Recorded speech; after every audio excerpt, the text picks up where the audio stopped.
Bonjour à tous, bienvenue sur le podcast des plongeurs Padawan. Aujourd'hui, nous avons le plaisir d'accueillir de nouveau Gaël Giesen, que nous avions accueilli il y a quelques mois avec Sanne van den Berge. Salut Gaël, merci de prendre du temps pour nous parler. Merci beaucoup pour l'invitation. Avec plaisir. Alors, si vous ne connaissez pas Gaël, on vous invite à aller écouter l'épisode précédent. On va vous mettre le lien dans la description de l'épisode. Mais pour que vous ayez une idée, Gaëlle est astrophysicienne au CNES, championne de parachutisme et membre de l'équipe de France et aussi plongeuse sous-marine avec une spécificité. Elle est détentrice du record du monde féminin de profondeur avec recycleur et c'est précisément pour ce dernier point qu'on t'accueille aujourd'hui. On s'est parlé il y a quelques jours. Tu étais sur un terrain d'aviation entre deux sauts d'entraînement avec tes coéquipiers de l'équipe de France. Et 2 jours plus tard, on découvre que tu bats ton propre record du monde de profondeur. C'était avant-hier, le lundi 18 août 2025. Alors Gaël, on veut tout savoir. Quelle profondeur est-ce que tu as atteint cette fois-ci ? Je suis allée à 230 mètres. Exactement. Point zéro. L'ordinateur, 230,0. Et où est-ce que tu as établi ce nouveau record ? Alors, j'ai fait ça en souterrain, en grotte, dans la calanque de Port-Miou. À côté de Cassis, il y a une grotte qui va très très loin d'abord, pas très profond, entre 20 et 40 mètres environ. Et après, tout d'un coup, on arrive au niveau d'un puits et là, ça descend très très bas. Et le fond est à 230 mètres avant de remonter. Justement, avant de pouvoir arriver à ce puits de 230 mètres, vous avez dû parcourir presque 2 kilomètres, donc comme tu l'as dit, entre 20 et 40 mètres. On imagine que vous aviez des scooters. Mais combien de temps est-ce que vous avez mis pour faire ces 2 kilomètres ? Oui, alors tout à fait. Moi, j'avais un scooter Teseo et on a mis 40 minutes environ depuis l'entrée de la grotte. Alors, ce qui est assez intéressant, c'est que dans cette grotte, en fait, à un moment donné, on va traverser un barrage qui avait été construit dans les années 1970, parce qu'en fait, ils voulaient récupérer l'eau douce à cet endroit-là et éviter que l'eau de mer puisse saler l'eau douce. Et donc, il y a un barrage qui a été construit. Et en fait, bon, ça marche pas très bien. En fait, l'eau est toujours à, je crois, 10% de salinité. Finalement, en fait, le barrage est ouvert. Le vestige est toujours là. Mais voilà, il faut traverser ce barrage-là. Il est environ à 500 mètres de l'entrée. Donc, au bout d'un petit quart d'heure de scooter, on arrive à ce barrage-là qu'il faut traverser. C'est assez insolite. Tu nous l'avais dit la dernière fois, on ne se lance pas dans une telle plongée tout seul. C'est le travail de toute une équipe. Est-ce que tu veux nous citer un peu les gens qui t'ont aidé ou qui t'ont accompagné pour cette plongée ? Oui, tout à fait. Donc, alors déjà, j'ai un binôme de plongée avec lequel je descends. Ça a été le cas aussi sur la plongée à 222 en mer, qui est mon ami Christophe, avec lequel je plonge depuis vraiment très très longtemps. Ensuite, on avait 2 plongeurs qui, eux, descendaient plutôt profond quand même, mais pas aussi profond que ça. C'était Sylvain Compense et Xavier Meniscus. Donc, Xavier Meniscus, qui lui a le record du monde de plongée en grotte souterraine, donc à 312 mètres. Il est venu là...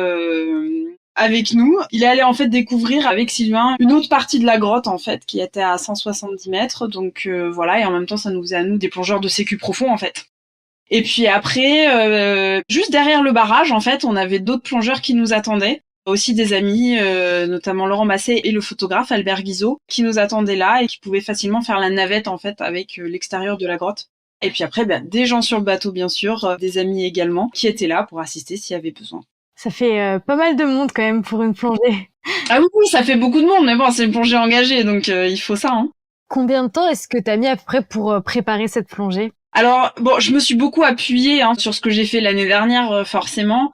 Une fois qu'on a fait ce parcours mental, je pense, de se dire, bon, on va au-delà de 200 mètres, on peut, je pense, assez facilement le refaire une deuxième fois, en fait. Cette barrière psychologique et même matérielle, elle est assez... Enfin, pas simple, je dirais pas, mais c'est beaucoup plus facile que la plongée initiale, en fait, à 222. J'ai commencé, en fait, en début d'année, à me poser des questions sur mon matériel, à le faire évoluer, en fait, vis-à-vis de la plongée à 222 que j'avais faite l'année dernière. Comment je m'étais sentie, qu'est-ce que j'avais envie de changer, voilà, tout ça. Et commencer à mettre en place ces choses-là. Et après, là, cet été, commencer à retourner en profondeur, en fait. Faut y retourner quand on y a passé pendant un certain temps, y aller graduellement, voilà, avec des plongées à 150, 170, 200, etc. pour après finir à 230. Lors de ton premier passage sur le podcast, tu nous avais dit que pour le record à 222 mètres, la plongée n'avait duré, entre guillemets, que 4h30 et que tu voulais donc multiplier les immersions au-delà des 200 mètres, notamment pour avoir des données pour adapter tes paramètres de plongée et de décompression. Et là, pour ce record à 230 mètres, tu as effectué une plongée qui a duré un petit peu plus de 6 heures. Est-ce que si tu avais plongé en pleine mer, tu aurais eu les mêmes courbes de plongée, les mêmes paliers de décompression en termes de profondeur et de durée? Alors, je pense que j'aurais eu les mêmes paliers, oui, dans le sens où j'ai commencé dans les deux plongées. J'ai commencé les paliers à 81 mètres et après, c'était tous les 3 mètres. Par contre, c'est vrai que dans la grotte, ça dure plus longtemps à cause du profil de la grotte, en fait. Dans cette grotte, on peut remonter aux alentours d'une vingtaine de mètres et après, il faut redescendre à 40 pour sortir. Ah, Donc en fait, c'est pour ça que ça a pris plus de temps. C'est pour ça que cette immersion-là, elle a duré 6 heures, alors qu'il y a que 8 mètres de différence. Donc non, en pleine mer, je pense que ça aurait été plus court, ouais.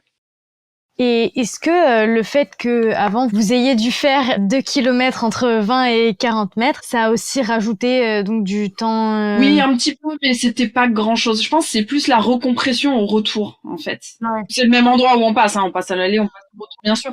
Mais c'est cette recompression-là, en fait, qui aussi en rajoute après derrière.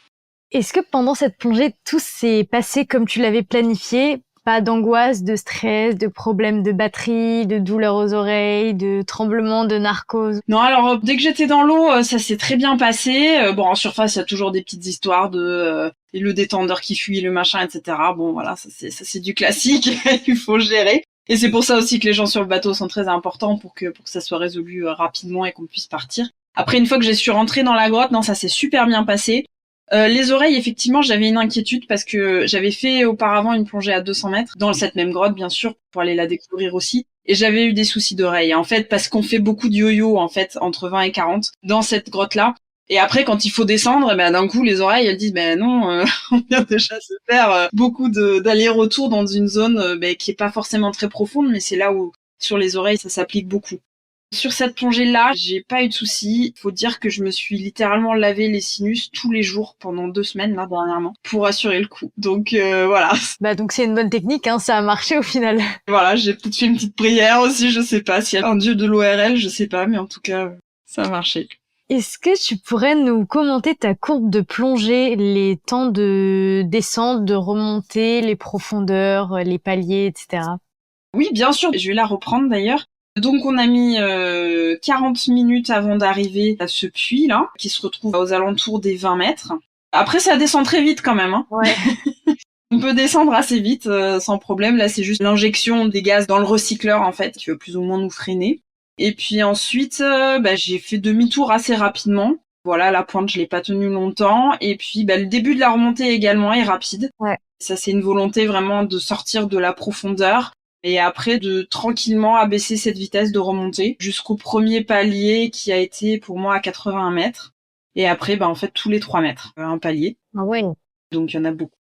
Et puis, en fait, à partir des paliers aux alentours de, ça doit être celui de 24 ou 21 mètres, là, on peut sortir du puits pour faire le chemin retour, en fait, les 2 kilomètres. Et c'est là qu'on a à nouveau une petite recompression. Alors, c'est pas un ADD, hein. Il y a des gens qui m'ont posé la question si j'avais eu des symptômes, potentiellement aussi au niveau de l'oreille ou des choses comme ça, qui m'ont demandé d'être comprimée. Non, c'est pas du tout le cas. J'ai absolument pas eu de symptômes ni d'accident, quoi que ce soit. C'est vraiment le profil de la grotte, quoi. J'arrive pas à traverser le caillou, donc il faut redescendre quand le plafond redescend. Et puis on arrive au barrage de nouveau, donc dans l'autre sens. Là, on est resté un petit peu. C'était bien. C'était mes paliers de 18 et 15 mètres. On est resté un petit peu. On a fait quelques images, etc. Et puis après, on est sorti, on a passé le barrage et on est sorti de la grotte finalement parce que l'eau de mer était très chaude. Elle était à 24 degrés. Oh. Donc pour finir les 2 heures de plongée qui restaient, c'était plutôt pas mal. Ouais. Elle est à 17-18 dans la grotte toute l'année. Elle est pas très froide, mais c'est vrai que 24 c'est encore mieux. C'est confortable pour finir, quoi. Voilà, exactement. Et donc c'est ce qu'on voit. Donc après je me suis posée, la courbe est relativement lisse parce que je me suis posée avec mon téléphone et j'ai lu et j'ai regardé des séries, voilà. Ok. Est-ce que tu sais à peu près combien de temps tu mets à descendre de entre 20 et 40 mètres jusqu'à 230? Je peux le calculer ça, si je reprends les données exactes. Je suis à 20 mètres, 39 minutes. Et je suis en bas à 49 minutes. J'ai mis 10 minutes. Waouh, c'est hyper rapide. Ouais. T'as fait 200 mètres en 10 minutes. C'est à peu près ça, ouais. Celle à 222, c'était pareil, j'avais mis 14 minutes, mais sachant qu'on s'était depuis l'immersion à 222. Ok.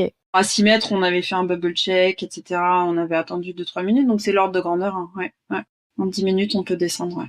C'est hyper rapide. Oui. Bah, faut pas trop se poser de questions, quoi. Et après, on voit que entre 230 et à peu près, je dirais 70, ça a l'air quand même assez raide aussi la remontée. Est-ce que tu as une idée d'à peu près à quelle vitesse vous remontez? Oui, alors ça, je voulais le calculer justement. Bah écoute, je suis à 50 minutes là, et après, le premier palier, il est à 80 mètres à peu près. Bah, c'est pareil, ça m'a mis 10 minutes. Ah ouais. 10 minutes pour aller de 230 à 80. Bon, c'est rapide, hein, faut les travailler, ces genres de profils, hein. C'est important, faut pas tout de suite faire ça. Donc 150 mètres en 10 minutes. C'est énorme. 15 minutes en moyenne, ça me choque pas, parce qu'en fait, au tout début, enfin, c'est 10 mètres minutes, globalement, à l'hélium, qu'il faut pas dépasser. Et le tout début, là, on peut aller plus vite, parce qu'il faut sortir de la profondeur, et surtout, on est encore dans une zone où on dégaze pas encore. Ah. Donc là, on peut aller plus vite. Donc le 15 mètres minutes en moyenne, ça me choque pas trop. Ok. Je pense que c'est plutôt adapté. Alors après, moi, j'avais testé ces vitesses de remontée là. Quand j'avais préparé le record à 222, j'avais testé, j'avais vu quand est-ce que je me sentais fatiguée, quand est-ce que je l'étais pas, voilà, en jouant un peu. Et la limite, elle est par là, hein, 10-15, c'est là, quoi. Pour les paliers tous les 3 mètres, quelle durée est-ce que tu es resté à chaque profondeur? Est-ce que c'est à chaque profondeur toujours les mêmes durées ou est-ce que c'est... Alors non, ça augmente. Donc le 81 mètres, ça dure 1 minute. Hein. C'est juste un stop, en fait, finalement, pour ralentir la remontée. Et après, pendant pas mal de temps, ça va être 1 minute. Jusqu'à celui à 42 mètres, c'était 1 minute tout le temps. Donc ça permet juste de faire une montée à 3 mètres minutes, finalement. Et après, à partir de 42 mètres, je suis restée 2 minutes, puis 3. Voilà, ça augmente petit à petit. Et forcément, le dernier palier, c'est le plus long. Hein. Celui de 6 mètres, il a duré 2 heures. Waouh. Voilà, c'est pour ça que j'étais dehors dans 24 degrés d'eau et avec le téléphone. Il a duré 2 heures. Ouais. Quand même, ouais. Si t'es d'accord, on mettra le profil de ta plongée et quelques photos de ce record dans la vidéo YouTube. Bien sûr. Ta plongée, elle a duré 6 heures et des poussières, mais donc j'imagine que vous faites plein de choses tout le temps, mais est-ce qu'il y a un moment où tu t'es pas ennuyée ou... Ennuyé? Oui, le dernier palier, c'est vrai que c'est un peu long, bien sûr, hein, quand on reste 2 heures sous le bateau, littéralement à quelques mètres en fait de la surface. C'est vrai que c'est un petit peu long, mais honnêtement, je l'ai très très bien vécu. En fait, on était ressortis dans la calanque, donc moi j'avais mon téléphone et donc j'ai pu regarder des séries Netflix, des films, j'ai lu. Après, je suis allée me balader, j'ai un peu fait le tour de la calanque en nageant, voilà. Donc bon, ça va, j'ai mangé un peu, je me fais des petits smoothies de banane beurre de cacahuètes parce que bon, on a faim en 6 heures bien sûr, je bois un petit peu aussi avec des petites bouteilles avec des tétines. Donc on a toujours quelque chose un peu à faire, ouais. Vous vous occupez? Bon, c'est sûr, ça passe pas vite, hein, mais bon, franchement, quand on n'a pas froid, en fait, ça va. Ok. Et donc en termes de matériel, comment est-ce que tu étais équipée? Combi étanche, j'imagine. Oh oui. Un scooter, comme tu nous l'as dit tout à l'heure. Est-ce que tu avais un seul recycleur ou deux? Et en termes de blocs de sécurité, de lampes, des batteries de sécurité, combien est-ce que tu avais de tout ça? Donc effectivement, combinaison étanche, sous-combinaison chauffante, 2 recycleurs, plus des petites bouteilles supplémentaires pour la stab et même pour le diluant en fait. Parce qu'en fait, avec les yo-yo, là, il faut un peu de gaz quand même pour arriver jusqu'à là-bas. Ensuite, en termes de batterie, j'en avais une sur moi que j'ai emportée, une batterie Big Blue qui, elle, pouvait descendre en profondeur. Et après, j'en avais une autre qui m'attendait, que j'avais posée au palier, en fait, en dehors de la grotte. Pour, voilà, si jamais l'autre était vide, je pouvais la mettre à la place si je voulais utiliser le chauffage, ce qui n'a pas été le cas, en l'occurrence, avec de l'eau à 24 en étanche, même 6 heures, ça allait. J'ai pas eu besoin de chauffage. En termes de lampes, j'avais 2 lampes primaires, une à la main et une sur le scooter, et puis 2 lampes dans la poche, des petites en secours. Donc au total, moi, 4 lampes, sachant que mon binôme avait également 4-5 lampes, voilà, et puis les autres aussi. Et après, en termes de blocs de sécu, donc il y avait Sylvain Compan, lui, qui nous faisait la sécu profonde, qui avait 2 blocs, 2 bail-out. Et ensuite, les plongeurs qui venaient nous rejoindre derrière le barrage, eux, ils avaient de Nitrox 102 qu'on a remmené et qu'on a gardé après au palier à l'extérieur. Est-ce que tu as une idée du poids total d'équipement que tu avais avec toi? Alors non, mais j'ai même pas envie de savoir en fait. C'est bon dans l'eau ça pèse moins quoi, ça qui est bien, mais bon les recycleurs. Alors j'ai des recycleurs sur les côtés maintenant là, des recycleurs side. Ça pèse moins lourd que le recycleur sur le dos. C'est aussi une des raisons pour lesquelles je fais ça et surtout ça me fait moins mal au dos sur des durées en fait assez longues. Ils font aux alentours de 20 kilos chaque, donc on est déjà à 40. Le scooter, je le porte pas quand je me mets dans l'eau, en fait. Je le pose dans l'eau directement, donc je subis pas trop son poids finalement. Bon, je sais pas, on doit être aux alentours d'une 50, 60 kilos par là. C'est énorme. C'est la plongée technique. Ouais. Récemment, nous, on a fait un épisode pour parler des équipements à avoir en plongée. Est-ce que toi, tu avais des accessoires du style GoPro, parachute, ordinateur de secours, des petites choses comme ça? Oui, bien sûr. Alors, bon, le parachute, j'en avais un, effectivement, même si bon, en souterrain, ça sert un peu moins. Mais c'était finalement au cas où, quand j'étais dehors de la grotte, si j'avais besoin de contacter la surface, j'aurais pu au moins lâcher le parachute. Moi, j'ai toujours 2 parachutes avec moi. Un orange, un jaune, voilà. Je sais qu'il y a différentes conventions en fonction des gens, mais moi, je dis toujours aux personnes sur le bateau. Sachant que quand je suis en pleine mer, moi, je suis nulle en navigation sous l'eau. Vraiment, je ne retrouve jamais le bateau. Bon, sauf si c'est roche-main droite, roche-main gauche, hein, mais en général, je retrouve pas trop le bateau, donc je leur dis toujours le parachute orange, c'est moi. Voilà. Si vous voyez un parachute orange, c'est Gaëlle, mais tout va bien. Par contre, si vous voyez un parachute jaune, il y a écrit mon nom dessus, et là, ça va pas. Donc là, faut venir m'aider. Oui. Donc ça, je le fais tout le temps. Je les ai tout le temps avec moi. Effectivement, je pense pas que j'ai pris le parachute jaune en souterrain, mais au moins le orange, si jamais, pour contacter la surface quand on était juste sous le bateau. J'avais une GoPro, oui, sur mon scooter, pour essayer de prendre quelques images quand même de la grotte. J'avais des ordinateurs de secours, bien sûr. En fait, sur mon recycleur principal, j'ai 2 ordinateurs. Sur mon recycleur de secours, j'ai 2 ordinateurs également, plus un autre qui n'est pas connecté, qui est juste mis en mode CCR, mais qui n'est pas connecté, qui est sur le scooter. Donc voilà, au total 5 ordi. Eh ben, ça en fait du matériel. Est-ce que tu avais un masque de rechange avec toi?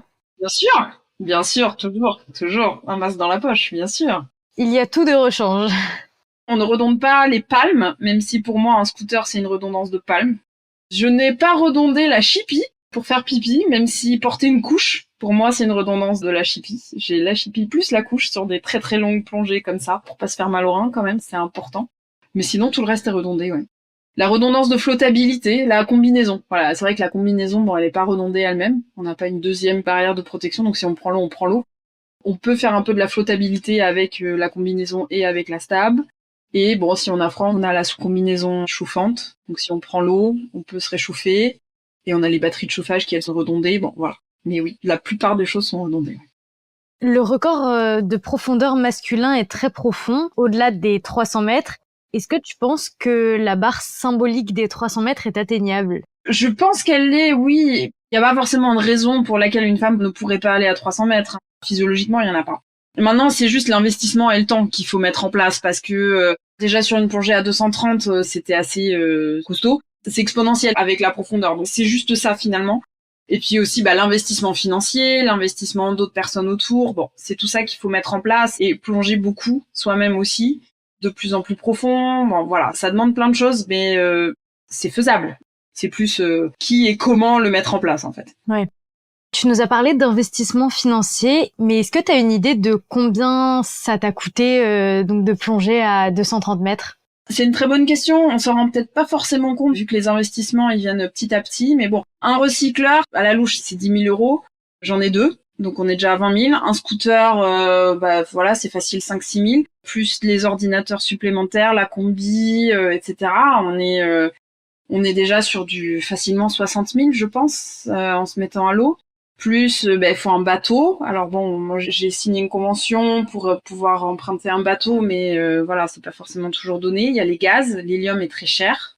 Heureusement, avec le recycleur, ça coûte moins cher, mais l'hélium c'est cher, l'oxy également, hein, surtout que c'est surtout les blocs d'écho qu'il faut aussi mettre de l'oxygène dedans. Alors a priori, on devrait pas s'en servir, mais il faut quand même le payer initialement. Donc là, on va être pareil sur des ordres de grandeur de plus de 1 000 euros de gaz. Donc ouais, voilà, c'est Ça donne une idée. Non, c'est sûr que c'est pas facile. Et après, moi, j'ai de la chance d'avoir des bénévoles autour de moi qui viennent m'assister, hein. Étant donné que tu avais déjà plongé à 222 mètres, est-ce que au niveau de la préparation, ça a été exactement la même chose ou est-ce que, vu que tu avais déjà cette expérience à 222 mètres, finalement c'était plus facile entre guillemets et que tu avais beaucoup moins de choses à préparer? Alors, j'ai repassé les mêmes étapes, on va dire, mais peut-être plus rapidement, effectivement. J'ai quand même changé pas mal de matériel parce qu'avant, j'avais sur la plongée à 222, j'avais un recycleur sur le dos et un sur le côté, alors que maintenant, je suis passée à une configuration avec un de chaque côté. Il a fallu plonger avec cette configuration-là, bien sûr, mais disons que je connaissais déjà ce recycleur-là de mon entraînement à 222. Et après, bon, on fait peut-être moins d'erreurs dans le sens où on sait où on va. C'est aller plus vite, forcément, oui. Dans le cadre de ta préparation pour ce record, tu es allé plonger du côté de Gênes en Italie. Est-ce que tu peux nous raconter un petit peu? Oui, l'idée c'était de retourner un peu en profondeur progressivement, et donc il y a une superbe épave à Gênes qui s'appelle le Haven. C'est un pétrolier qui a coulé là-bas dans les années 90. C'est vraiment une épave immense. Et elle descend jusqu'à 80 mètres pour se remettre sur des plongées un peu profondes. C'est vraiment très agréable, c'est une super belle épave. C'est l'épave sur laquelle je m'étais à l'époque rendu compte que je pouvais rester plus de 2 heures dans l'eau et que je voulais rester plus longtemps et qui m'avait donné envie en fait de continuer à aller en profondeur. Donc voilà, j'y suis retournée cette année. J'aime bien y aller assez périodiquement. Ouais. Maintenant que tu es habitué à ces grandes profondeurs et connaissant ton profil scientifique, est-ce que tu imagines peut-être prendre part un jour à une expédition type Gombessa, comme font les copains d'Andromède Océanologie, sous l'impulsion de Laurent Balesta? Quand tu nous racontes tout ça, on pense vraiment aux expéditions pour aller, par exemple, à la rencontre du Sélacanthe. J'adorerais faire ça, c'est certain, bien sûr. J'ai toujours voulu faire plus des expériences de physiologie. C'était vraiment quelque chose que j'avais recherché au départ quand je préparais la plongée à 222. En fait, je me suis heurtée à des difficultés qui sont assez standards dans le sens où, en fait, c'est de l'expérimentation humaine. Et donc, il faut passer devant des comités d'éthique, il faut mettre en place plein de choses. Ça prend du temps, c'est difficile. Et la plongée, on n'est pas en train de trouver un traitement contre le cancer, quoi. Donc, c'est pas forcément quelque chose qui va être prioritaire à ce niveau-là, en termes de financement, etc. Donc, c'est pas forcément facile à mettre en place, mais c'est quelque chose que, oui, j'aimerais continuer à faire. Et d'ailleurs, je discute avec des médecins, je leur donne mes profils, je leur donne les données, les datas de toutes mes plongées profondes pour aider en tout cas à la science, parce que c'est sûr que moi, ça me tient énormément à cœur. Et bien sûr, les expéditions, ça serait absolument magnifique. Bah Laurent, si tu nous écoutes, on vous mettra en contact. Alors maintenant qu'on arrive au bout de cette interview, Gaëlle, tu peux nous le dire, est-ce que tu as intégré un programme pour aller dans l'espace? Ah non, pas encore. Pas tout de suite. J'aimerais bien, mais non. Hélas. Peut-être un jour, on sait jamais. Merci beaucoup Gaëlle pour cette interview, c'était super, on a adoré passer un peu de temps avec toi et on te souhaite bonne chance parce que ce week-end tu participes au championnat de France et la semaine prochaine à la Coupe du Monde de parachutisme. Mais merci beaucoup. Avec plaisir. Au revoir et à bientôt. Au revoir. Si vous avez aimé cet épisode, n'hésitez pas à mettre un petit cœur ou un pouce en l'air. Vous pouvez aussi nous mettre 5 étoiles sur votre plateforme de podcast préférée.